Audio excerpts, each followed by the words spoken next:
Hello friends, welcome to SK knowledge hub, जहां आप पढ़ते हैं जीएस के इम्पॉर्टेंट सब्जेक्ट के बारे में।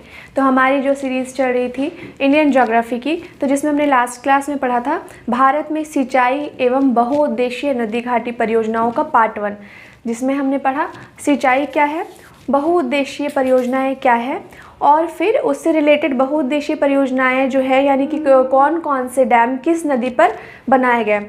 तो उनमें से काफ़ी नदियों के बारे में, काफ़ी डैम्स के बारे में हमने लास्ट क्लासेस में पढ़ी। और आज की क्लास में हम कुछ और जो डैम्स छूट गए थे, कुछ इंपॉर्टेंट डैम्स छूट गए थे, उनके बारे में आज हम स्टडी करेंगे। तो कल हमने क्या कहा था, सिंचाई के बारे में बताया था कि सिंचाई क्या है। तो सिंचाई होता है कि भारत में या फिर हमारे देश में जो वर्षा का अनियमित वितरण है, असमान वितरण है, कहीं जगह ज़्यादा बारिश होती है, किसी जगह कम बारिश होती है। तो इस वजह से नियमित तौर पर फसल उत्पादन में बाधा उत्पन्न होती है, रुकावट होती है। तो उस अनियमितता को दूर करने के लिए और नियमित तरीके से फसल उत्पादन करने के लिए देश को खाद्य आपूर्ति की पूर्ति के लिए क्या किया जाता है, आर्टिफिशियल फॉर्म में क्या किया जाता है, आर्टिफिशियली कुएं का, नहर का, किसी भी जलाशय का निर्माण करके क्या किया जाता है, उन फसलों को जल की आपूर्ति की जाती है, जिसे सिंचाई कहते हैं। सिंचाई के बारे में हमने तीन प्रकार के बारे में पढ़ा था, जैसे लघु सिंचाई, मध्यम सिंचाई और वृहद सिंचाई। उसके बाद हमने पढ़ा था बहुउद्देशीय नदी घाटी परियोजनाएं। तो पंडित जवाहरलाल नेहरू ने बहुउद्देशीय नदी घाटी परियोजनाओं को आधुनिक भारत का मंदिर भी कहा था। और उसके बाद बहुउद्देशीय नदी घाटी परियोजनाएं जो है वो बहुउद्देशीय क्यों होती है, क्योंकि इनको बहुत सारे उद्देश्यों की पूर्ति के लिए बनाया जाता है। अब बहुत सारे उद्देश्य कौन कौन से हैं, अब डैम बन रहा है, कहीं बांध बन रहा है किसी नदी पे, तो सबसे पहला एक इंटेंशन होता है कि जो नदियां हैं, तो नदियों में जल बहाव की काफ़ी समस्या होती है। नदियों के किनारे वाले क्षेत्र में बाढ़ आ जाता है बारिश के दिनों में, तो उन पानी के ठहराव के लिए, उस पानी के ठहराव के लिए, बाढ़ की समस्या से निपटने के लिए बांध बनाया जाता है। दूसरी चीज़ कि नदियों के जल को किसी एक जगह बड़े पैमाने पे सिक्योर करके रखा जाता है, जमा करके रखा जाता है, ताकि क्या किया जाए, ताकि सिंचाई की जा सके फसलों में। तीसरी चीज़ कि बड़े क्षेत्र में एक डैम बनने से वहाँ पे टूरिज़्म को बढ़ावा मिलता है, वहाँ लोग घूमने के लिए आते हैं, फिशरीज़, मछली पालन किए जाते हैं। तो कई सारे, हाँ, फिर जल विद्युत बनता है, यानी कि उससे इलेक्ट्रिसिटी बनाया जाता है, इलेक्ट्रिसिटी का निर्माण होता है।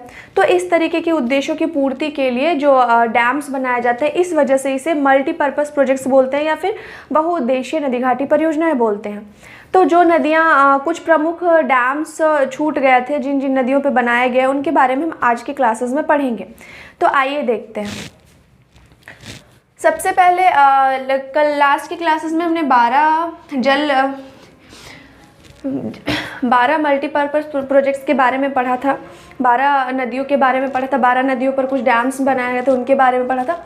आज कुछ इम्पॉर्टेंट डैम्स के बारे में हम पढ़ेंगे जो किन किन नदियों पे बनाए गए हैं। तो चुटक पनबिजली परियोजना, तो ये जो है वो जम्मू कश्मीर के कारगिल ज़िले में बनाया गया है, और किस नदी पे, सुरु नदी पे। और ये जो है ये पनबिजली परियोजना है, इससे क्या किया जाता है, इलेक्ट्रिसिटी प्रोड्यूस किया जाता है। उसके बाद उरी 2 परियोजना, हमने उरी हमले के बारे में पढ़ा था। तो उसी नाम पर उरी 2 परियोजना का निर्माण किया गया। तो ये कहाँ पे है, जम्मू कश्मीर के बारामूला ज़िले में है, और किस नदी पर स्थित है, झेलम नदी पे। एग्ज़ाम के पॉइंट ऑफ व्यू से ये काफ़ी इम्पॉर्टेंट है। उसके आगे आते हैं नाथपा झाकरी परियोजना, ये जो है वो हिमाचल प्रदेश के किन्नौर ज़िले में है, और किस नदी पे स्थित है, सतलज नदी पे। ये जो है 1500 मेगावाट वाली जो है एशिया की सबसे बड़ी जल विद्युत परियोजना है। अब आगे आते हैं उकाई परियोजना। तो उकाई परियोजना जो है वो गुजरात के सूरत ज़िले में उकाई नामक स्थान पे है। आगे आते हैं दांतीवाड़ा परियोजना, तो ये जो है वो गुजरात ज़िले के बनासकांठा ज़िले में स्थित है, और किस नदी पे, नाम बनासकांठा, और जो नदी भी है वो भी बनास नदी ही है, तो इससे हम रिलेट कर सकते हैं। आगे आते हैं कोयना परियोजना। हम जानते हैं कोयना नदी जो है वो कृष्णा नदी की सहायक नदी है, उसकी ट्रिब्यूटरी है। तो कोयना परियोजना जो है वो महाराष्ट्र में बनाया गया है। ये परियोजना किस नदी पे, कोयना नदी पे, और जो किसकी सहायक नदी है, कृष्णा नदी की सहायक नदी है। आगे आते हैं बगलीहार परियोजना। तो बगलीहार परियोजना जो है वो जम्मू कश्मीर के चिनाब नदी पे बनाई गई है, लेकिन पाकिस्तान जो है ये बोलती है कि ये इस परियोजना के तहत जो 1960 में सिंधु जल समझौता हुआ था उसका उल्लंघन किया गया। अब 1960 का सिंधु जल समझौता क्या है, इसके बारे में हमने लास्ट क्लासेस में पढ़ाया था, बट एक बार रफली हम उसे डिस्कस कर लेते हैं। तो सिंधु नदी और उसकी सहायक नदियाँ थी सिंधु, झेलम, चेनाब, रावी, व्यास और सतलज। तो ये जो नदियां हैं ये सिंधु और उसकी सहायक नदियां हैं।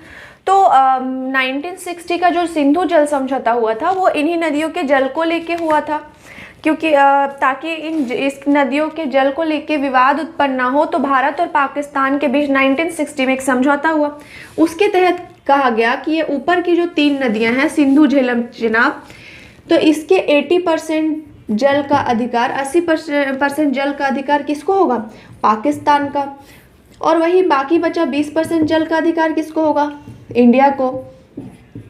और जस्ट इसके अपोजिट क्या था, नीचे की जो 3 नदियां हैं इसमें से 80% जो जल है तो उस पे किसका अधिकार होगा?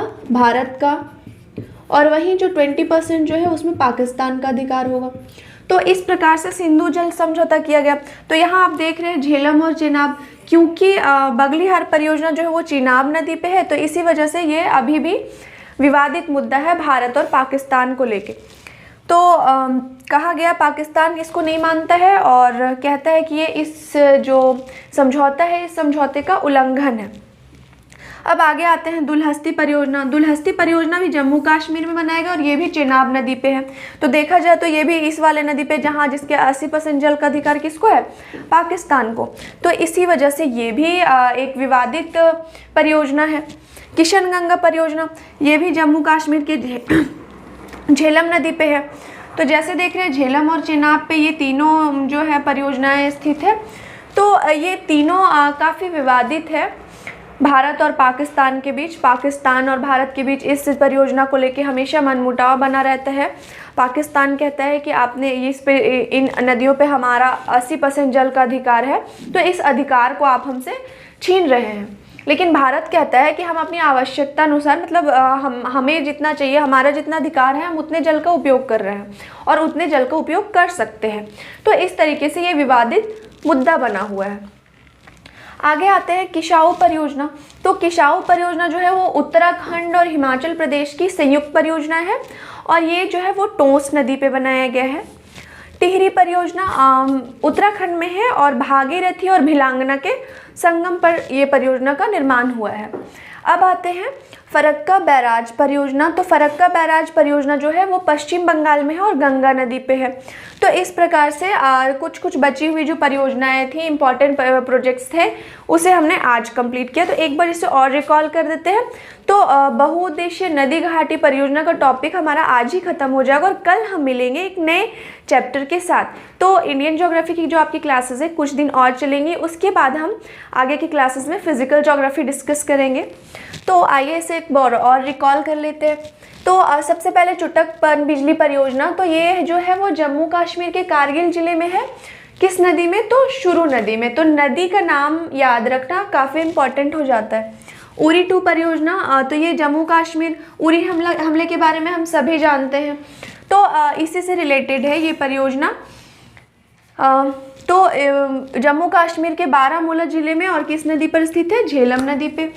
नाथपा झाकरी परियोजना हिमाचल प्रदेश के किन्नौर जिले में सतलज नदी पे है और ये जो है वो 1500 मेगावाट की जल विद्युत परियोजना है। तो कह सकते हैं ये एशिया की सबसे बड़ी जल विद्युत परियोजना है। आगे बढ़ते हैं उकाई परियोजना गुजरात के सूरत जिले में उकाई नामक स्थान पे है। आगे है दांतीवाड़ा परियोजना, ये गुजरात जिले के गुजरात के बनासकांठा क्षेत्र में है। तो ये किस नदी पे है? तो जिस जिले में बनासकांठा जिला है तो बनास नदी पर स्थित है। कोयना परियोजना, तो ये महाराष्ट्र में कृष्णा नदी की सहायक नदी जो है कोयना नदी, तो उसी पे ये परियोजना बनाया गया है।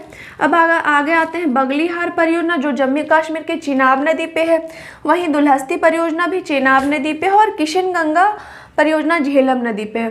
तो ये जो ये परियोजनाएं हैं ये काफ़ी विवादित हैं क्योंकि इसे पाकिस्तान जो है वो सिंधु जल समझौते का उल्लंघन मानता है। आगे बढ़ते हैं। किसाऊ परियोजना जो है उत्तराखंड और हिमाचल प्रदेश की संयुक्त परियोजना है जो कि टोंस नदी पे बनाई गई है। टिहरी परियोजना ये जो है वो भागीरथी और भिलांगना, ये काफ़ी एग्जाम्स में अभी तक के मैक्सिमम काफ़ी सारे एग्जाम्स हैं जिसमें ये जो क्वेश्चन है हमेशा बार बार पूछ दिए जाते हैं। तो इस क्वेश्चन को एक इम्पॉर्टेंट क्वेश्चन मान के हम चल सकते हैं। ये उत्तराखंड में है। उसके बाद आता है फरक्का बैराज परियोजना जो है वो पश्चिम बंगाल में है गंगा नदी पे। तो इस तरीके से आज की क्लासेस में आपका जो है बहुउद्देशीय नदी घाटी परियोजना का पार्ट 2 ख़त्म होता है और इस प्रकार से हमारा ये जो चैप्टर है सिंचाई व बहुउद्देशीय परियोजना वो आज ख़त्म होता है। कल हम मिलते हैं एक नए क्लास के साथ, एक नए टॉपिक के साथ। आज के लिए इतना ही, धन्यवाद।